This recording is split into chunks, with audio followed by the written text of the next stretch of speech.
ETV to ఆహా ప్రేక్షకులకు స్వాగతం. రాముడు చాలా అందగాడు. రాముడు గొప్ప వీరుడు. రాముడిని మించిన దేవుడు లేడు. సీతమ్మను మించిన అమ్మ లేదు.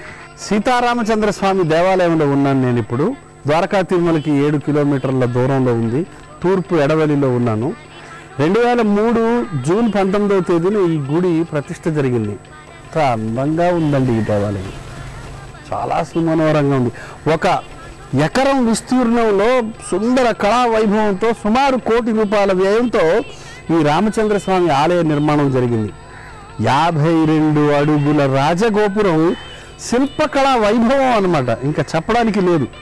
ఆలయ ముఖమండపంలో ఉన్న స్తంభాలపై గజరాజులు, నాగమోహిని ఎన్నో శిల్పాలు ఉన్నాయి.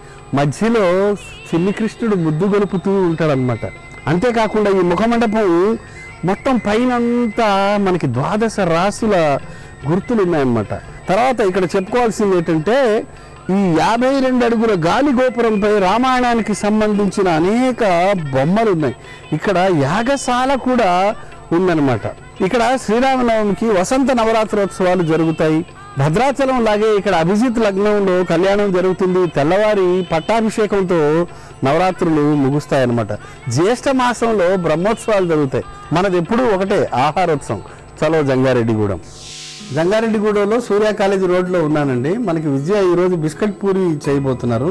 అమ్మ, దీనికి ఏ పదార్థాలు వాడతారు, ఎలా చేస్తారు? బిస్కెట్ పూరి తయారు చేయడానికి కావాల్సిన పదార్థాలు: బొంబాయి రవ్వ, మైదా పిండి, బేకింగ్ సోడా, ఉప్పు, గోధుమ పిండి, నెయ్యి, చెర్రీస్, క్రీమ్, ఆయిల్. చేయండి అమ్మా. ముందుగా మనం మైదా పిండి తీసుకుంటున్నాం అండి.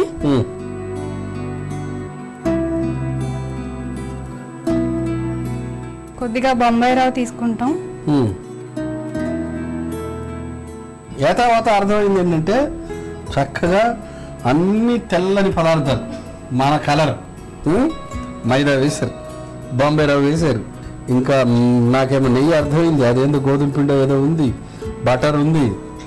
ఇవి తిని కానీ అమ్మా నెక్స్ట్ మొత్తానికి మైదా వేసాము, గోధుమ రవ్వ వేసాము.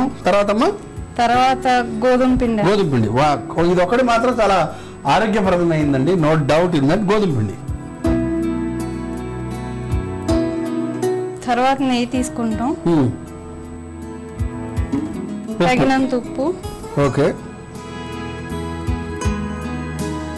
తర్వాత దీంట్లో కొద్దిగా వాటర్ పోసుకుని పూరి పిండిలా కలుపుకుంటాం.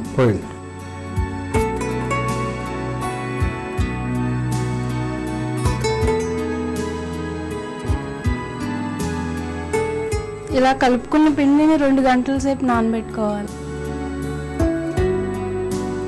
ఈ పూరి తయారు చేసే లోపల ఆయిల్ హీట్ చేసుకుందాం.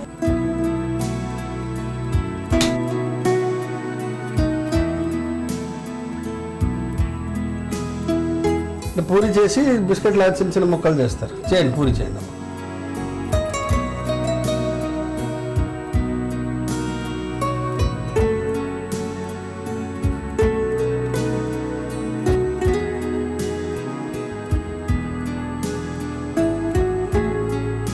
ఓకే, పూరిలా చేసుకుని దీంతో బిస్కెట్ లా కట్ చేస్తారమ్మా. చేసుకోవాలి. ఓకే, దీన్ని డీప్ ఫ్రై చేస్తారు. దీన్ని డీప్ ఫ్రై చేయాలి. బిస్కెట్స్ ఆయిల్ వేడెక్కిందండి. తయారు చేసుకున్న బిస్కెట్లని డీప్ ఫ్రై చేసుకోవాలి.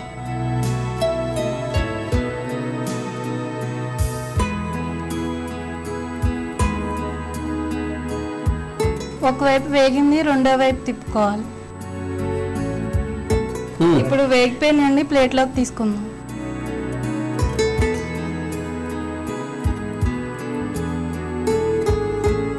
ఫ్రై చేసి తీసిన బిస్కెట్స్ ని పైన క్రీమ్ రాసుకుని గార్నిష్ చేసుకుంటాం.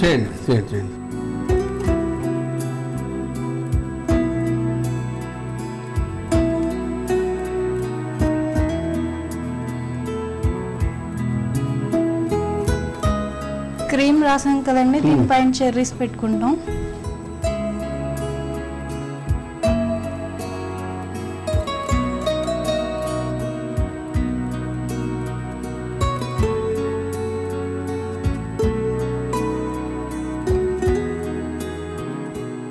Biscuit puri ready. టేస్ట్ చూసి చెప్పండి.